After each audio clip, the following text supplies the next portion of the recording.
Israeli फौज Hezbollah के सफाये के लिए लेबनान में घुस चुकी है। आईडीएफ के टैंक और बख्तरबंद गाड़ियां लगातार दक्षिणी लेबनान के गांवों पर हमलों में लगे हुए हैं। लेकिन इस सब के बीच गाजा में एक बार फिर से आईडीएफ के लिए एक बड़ी मुसीबत खड़ी हो गई है, क्योंकि लेबनान पर हमला करने से पहले इजराइल के रक्षा मंत्री योव गैलेंट ने कहा था कि हमास अब दोबारा इजराइल पर 7 अक्टूबर जैसा हमला करने के लायक नहीं बचा और उसका सफाया हो चुका है। लेकिन ऐसा लगता है कि गाजा के भीतर हमास एक बार फिर से उठ खड़ा हुआ है और उसने आईडीएफ के ऊपर भीषण हमले शुरू कर दिए।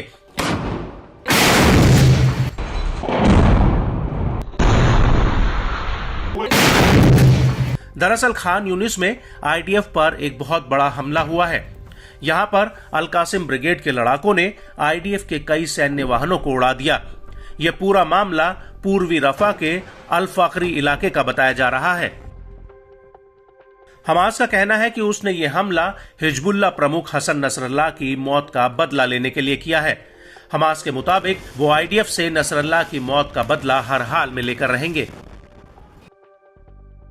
आपको बता दें कि हमास ने अल फाखरी अटैक का एक वीडियो भी जारी किया है, जिसमें साफ दिख रहा है कि दूर खाली जमीन पर आईडीएफ के कुछ टैंक और सैन्य वाहन नजर आ रहे हैं, जिन पर अल कासिम ब्रिगेड के लड़ाके पहले तो घात लगाकर इन्हें चिन्हित करते हैं और उसके बाद हमास के कुछ लड़ाके जमीन में खुदी सुरंगों से बाहर आकर दूर खड़े आईडीएफ के वाहनों पर रॉकेट लॉन्चर से ताबड़तोड़ हमले कर देते हैं।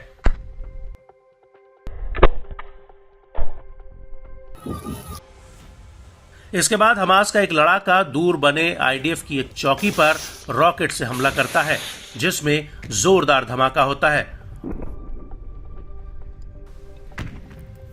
और इसी के ठीक बाद हमास का एक और लड़ाका भागते हुए आगे बढ़ता है और आईडीएफ के एक टैंक पर रॉकेट लॉन्चर से गोला फायर करता है, जिसमें जोरदार ब्लास्ट होता है।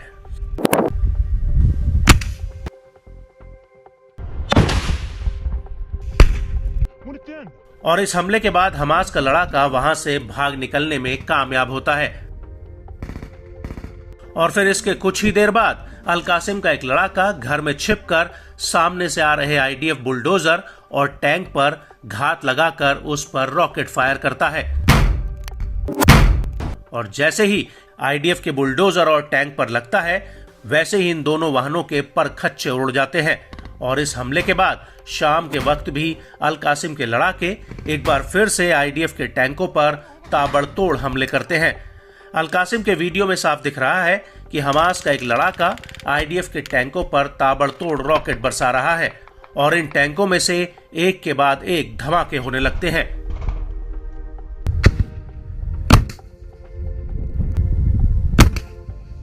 आपको बता दें कि इस हमले के तुरंत बाद घायलों को रेस्क्यू करने के लिए मौके पर इजरायली आर्मी का एक हेलीकॉप्टर भी उतरता है, जिसके आसपास आईडीएफ के कुछ टैंक और बख्तरबंद गाड़ियां भी नजर आती हैं।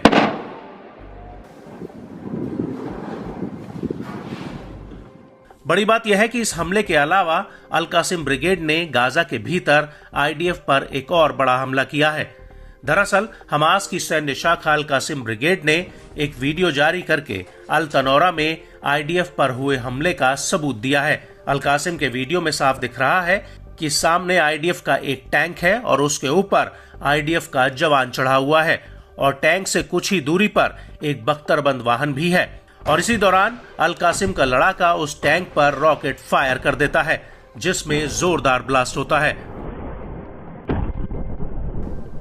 और इस अटैक के बाद एक और आईडीएफ टैंक के ऊपर अल कासिम का लड़ाका रॉकेट फायर करता है और इस टैंक में भी जबरदस्त ब्लास्ट होता है।